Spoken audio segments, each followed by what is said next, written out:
Thanks for joining us for CBN News Today. I'm Charlene Aaron. And I'm Efrem Graham. We are learning more about the ISIS terror threat as leaders begin to debate the president's plan to target the group. New evidence suggests the massive terror organization may be 3 times the size of initial reports. I will not hesitate to take action against ISIL in Syria as well as Iraq. President Obama's strategy to degrade and defeat the ISIS terror threat calls for arming and training rebels in Syria, increasing airstrikes in Iraq, and expanding those airstrikes to Syria. It's a plan some presidential supporters call aggressive, but others question if the president's actions are enough. That includes Republican House Speaker John Boehner. An F-16 is not a strategy, and airstrikes alone will not accomplish what we're trying to accomplish. Somebody's boots have to be on the ground. Boehner's reaction comes as new CIA intelligence reveals the size and scope of ISIS is more massive than previous reports of just 10,000. It's now estimated the terror organization can muster as many as 20,000 to more than 31,000 fighters across Iraq and Syria. With an enemy that large, the head of the House Intelligence Committee says it could take more than a decade to defeat ISIS. Republican Congressman Peter King told reporters this is not just bombing a mountainside or securing a dam. He says this is a war that could last 10 to 15 years. We're very busy, as you know, and I'm very grateful you could come. Meanwhile, Secretary of State John Kerry is on a whirlwind tour of the Middle East, lining up support for a coalition to take on ISIS. But Kerry says the U.S. is not at war with the group. He calls the fight a significant counterterrorism operation. This is a moment for all decent countries to come together and stand up and say to the world that we've had enough of these individual groups. Meanwhile, Israeli Prime Minister Benjamin Netanyahu said Israel fully supports President Obama's call for united action against the self-proclaimed Islamic State. Netanyahu gave an annual address at the International Counterterrorism Conference on the anniversary of 9/11. He called groups like Hamas, ISIS, Boko Haram, and Hezbollah branches of the same poisonous tree. All present a clear and present danger to the peace and security of the world and to our common civilization. I believe that the battle against these groups is indivisible, and it's important not to let any of these groups succeed anywhere. Because if they gain ground somewhere, they gain ground everywhere. And their setbacks are also felt everywhere. Netanyahu said all civilized countries should stand together to fight against radical terrorism. President Obama pledged to help protect Christians and other religious minorities in the Middle East. Obama and National Security Advisor Susan Rice met with Christian leaders from the region Thursday. They talked about the pressures Christians face from the rise of militant Islam. The president said the U.S. will work with the Lebanese army and other regional partners to tamp down the militant uprising. The fighting in Syria and the rise of the ISIS army has forced hundreds of thousands of Christians to flee their homes in Syria and in Iraq. The European Union leveled new sanctions against Russian businesses, rebel leaders, and lawmakers today. Meanwhile, Ukraine says Russia has removed most of its forces from its country, but the aftermath of months of battle has left it in its wake a war-torn nation. And as George Thomas reports, CBN's Orphans Promise has been on the scene to help. Here in the war zone of eastern Ukraine, the problem is life has come to a standstill. Everything has stopped working. Hospitals, schools, factories, mines, shops. Buildings riddled with bullet holes. Tanks rolling down highways. Heavily fortified checkpoints. All common sights along Ukraine's border with Russia. We spend hours hiding in our bomb shelter, then come out for a few minutes, then go back down. What kind of life is this? A shaky ceasefire between Ukrainian forces and pro-Russian separatists still holds, but people here know that could blow up at any moment. We don't know when the shooting will start again and things get bad, but that's when we start worrying about our children. In the Ukrainian provinces of Luhansk and Donetsk, the trauma from months of conflict takes its toll on both young I'm so sad that I know what war is like. And old. God called us to stay and serve. We raised our family here, so we have nowhere else to go. CBN's Orphans Promise has been on the ground for several months, responding to the desperate needs of people living in the conflict zone. The risk to our staff is high, but we knew that we had to help. Kucher says getting supplies as close to the front lines is key. Those living near cities controlled by pro-Russian separatists are ones suffering most. There's no electricity, no water, no food. They are under constant threat. Her team makes arrangements with local bakeries to deliver bread to hundreds of families. In addition, they bring sacks of potatoes, clothes, water, and other essential relief items. Diapers are a big need here. We are so thankful for them. With shops closed, even getting the simplest things as a toothbrush, toothpaste, soap, and laundry detergent are difficult, so this is a huge blessing. The influx of refugees burdened several small communities already feeling the strain of war. I'm 77 years old and I see people fighting for bread every day. There are people from other cities displaced by war and they also need help as much as we do. In communities where electricity works only sporadically, Kucher's team has been handing out Superbook videos. The Superbook stories teach the children how to overcome harsh circumstances. The children need to hear this message, and so do the adults. In one town recently recaptured by Ukrainian forces, Orphans Promise helps families rebuild their homes. For example, a lot of homes have significant roof damage from rockets and other artillery fire. We want to get it fixed before winter comes. With so much uncertainty and chaos around, residents say these simple acts of kindness will go a long way to eventually rebuilding lives. I'm so happy that there are people like them in this country that worry about somebody else's pain and are trying to encourage the needy. Praise the Lord for that. George Thomas, CBN News, in eastern Ukraine. The third American infected with the Ebola virus is recovering well at a hospital in Nebraska. Dr. Rick Sakra received 2 blood transfusions from Dr. Kent Brantley, one of the first 2 American survivors of Ebola. I didn't get to see Kent. He was here before I got here. And it really meant a lot to us that he was willing to give that donation so soon after his own recovery. And I spoke with his wife before it was arranged, and we both marveled at the fact that they had the same blood type. That was just, to us, that was something from the Lord. The first donor we tested was a mismatch, and we were down to our last shot, so we said, uh-oh, but worked out great. Doctors say Brantley's blood has antibodies that Sakra had not been able to develop, and the transfusion may help kickstart Sakra's immune system. Sakra also received an experimental drug that doctors say they are not allowed to identify. The Sakras say they hope what is being learned about the virus here in the States can help stop the spread in West Africa, where the virus has killed nearly 2,300 people.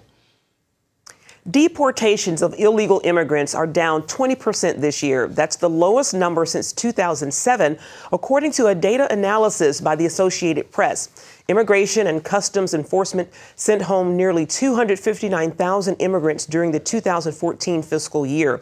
That's compared to 320,000 during the 2013 fiscal year.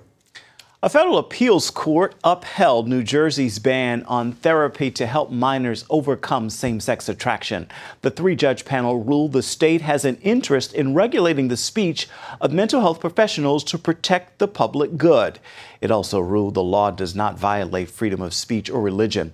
The law prevents licensed professionals from using so-called conversion therapy techniques with anyone under the age of 18. 2 therapists and 2 professional associations filed suit challenging the ban. They said the law prevents them from helping clients who want therapy to overcome same-sex attraction. A 6th grade teacher in Washington, D.C. is apologizing after assigning students to compare Adolf Hitler with President George W. Bush, the teacher at McKinley Middle School, told students to compare and contrast Bush and Hitler because both men abused their powers. At least one parent posted their outrage on social media, and others agreed. I don't think it was appropriate to make the comparison at all. It's not appropriate for kids, especially at a young age. I wasn't a fan of him, but I don't think it's really fair to compare him to Hitler. D.C. public school officials say the teacher has now admitted to poor judgment. And coming up, Tim Tebow makes a comeback. Find out what he's up to and where you'll be able to watch him on television.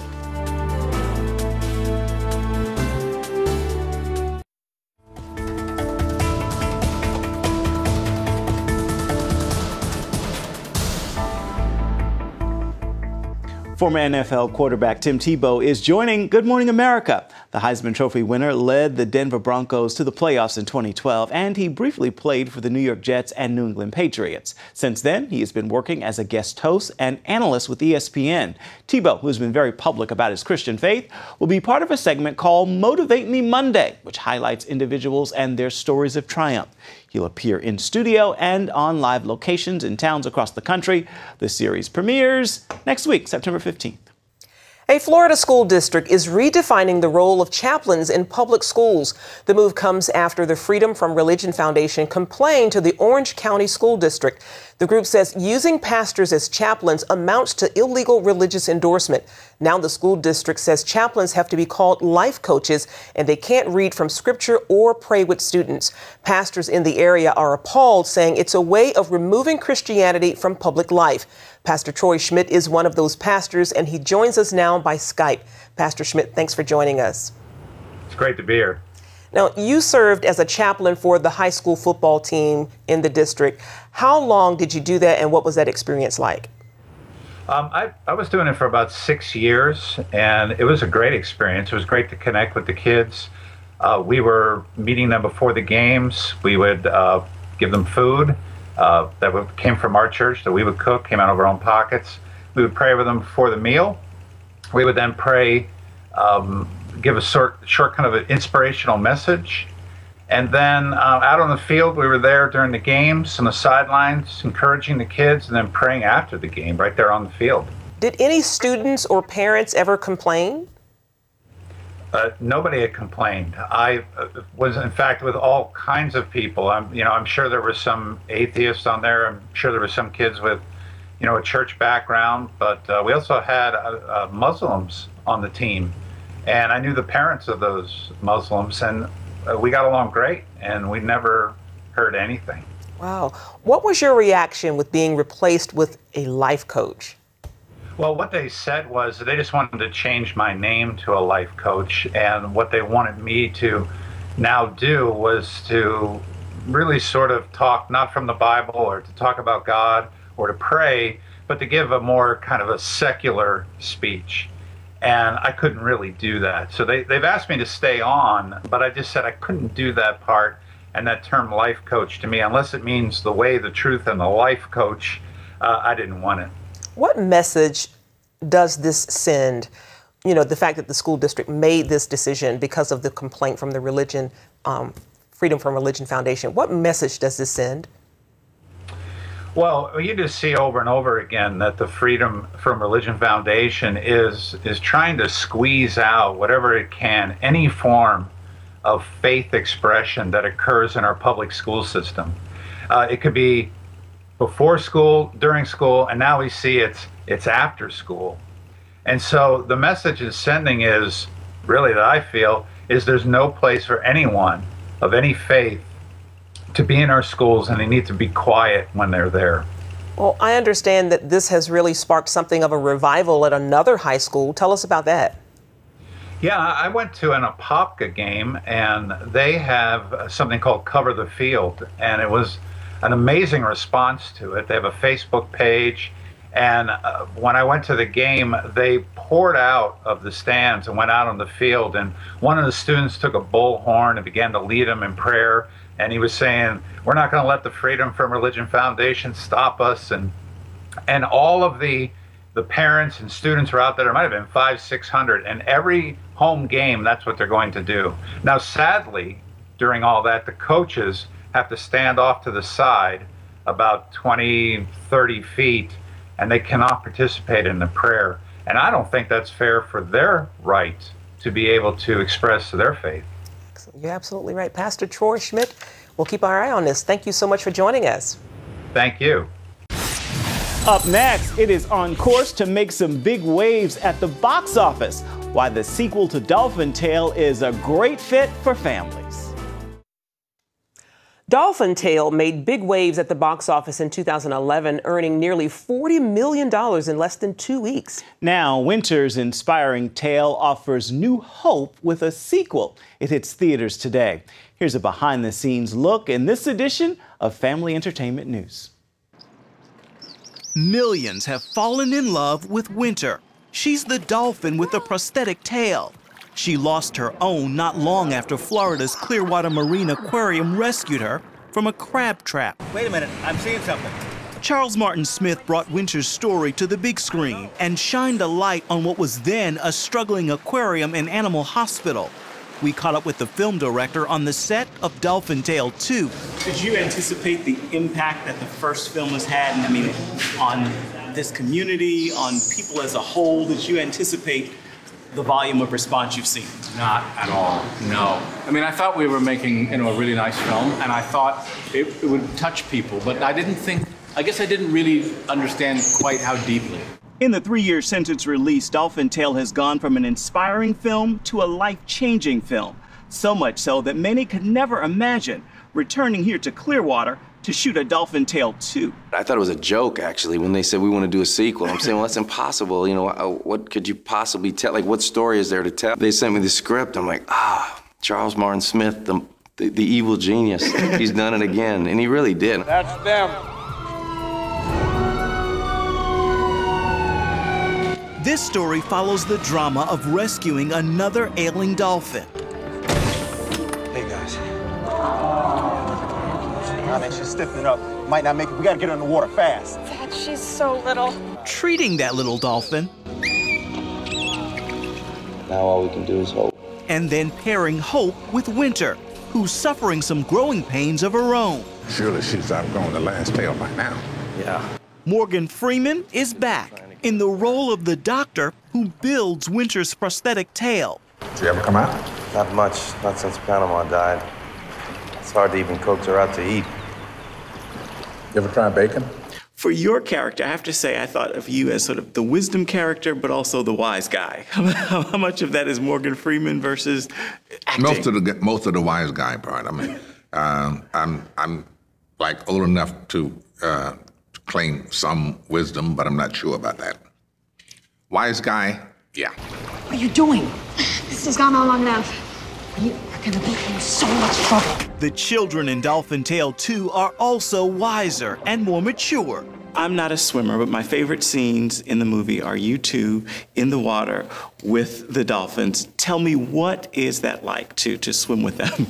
Oh, it's so much fun. It's so magical in a way because those dolphins are such majestic creatures. Both of the dolphins are so gentle and majestic, and it was incredible to have that experience long term, Just like the first tale, the animals are the real stars of this film, and the actors are the supporting cast. Winter would make noise and be distracting and try to solicit and get us to pay attention to her, including making really significant and realistic fart sounds through her blowhole. She'd like, and we'd look at each other and then look at her, and it worked, Will there be a Dolphin Tale 3? I would say I certainly hope so. And I know that the animals provide enough natural drama that there could certainly be another great story. Okay, I am going to go see this movie. Great film for the entire family. We've got lots more on our website, interviews with all the cast, and some really special things you'll want to see. Take a look. Stay with us. We're coming right back. Well, the weekend is here, and you may be looking for a little family-friendly entertainment. Here with our regular movie reviews is Bob Waliszewski from Plugged In Online. That is the entertainment review department from Focus on the Family. Well, Bob, we just heard about the plot for the new sequel, Dolphin Tale 2. Sounds like a great one for families. What'd you think about it? Absolutely. I'm going to chime right in and give the same. We like this film. We gave it a 4.5 out of 5 for family friendliness. The first Dolphin Tale, we gave a perfect score. By the way, some people think Bob never gives a perfect score to a movie. Well, if you go to our website at pluggedin.com, you can actually pull up films by their ratings. And if you say, I want all films that get a perfect score out of 5, you'll find there are 36 films. If you ask the same rating system, I want all films that get a 4 or better, there's 252 films that come up. So there really are a lot of films on our website that people can read and digest. In Dolphin Tale, the first one was a great film. This one, the new one, Dolphin Tale 2 with a 4.5. It's just the kind of film that you want to take your kids to. There's no nail-biting suspense. It's just a good message with lots of dolphins and lots of people that care. Indeed, indeed. Saw it myself. Great film. Well, it's been a big year for faith-friendly films, from Son of God to Heaven is for Real and God's Not Dead. Are there any more faith-based films on the horizon? You know, with just 3.5 months left of this year, there still are a bunch of them in the lurch. We have Left Behind, a new Left Behind coming out soon. This month yet, The Song and Believe Me. There's a film called The Good Lie coming out on October 3rd, although they probably wouldn't describe it as faith-based per se. I've seen it, and there's a lot of good faith content in this one. And, there's a film called, a football film, from the faith community called 23 Blast. And later this year, Return to the Hiding Place. We're all familiar with Corrie ten Boom's story. This is about a young man who hid in Corrie ten Boom's house, and more about his story. So there's 6 right there, and there's even, and that's not even counting Exodus, if that turns out to be faith-based, coming out at Christmas time. All right. Thank you, Bob. We will see you right here again next week. Sounds good. And that's going to do it for now on CBN News Today. You can find more of our exclusive coverage of the issues you care most about at cbnnews.com. Tell us what you think about the stories you've seen here today. You can do it on Facebook or at CBN News on Twitter. Hope you join us again right here next time. Have a fabulous Friday, everybody.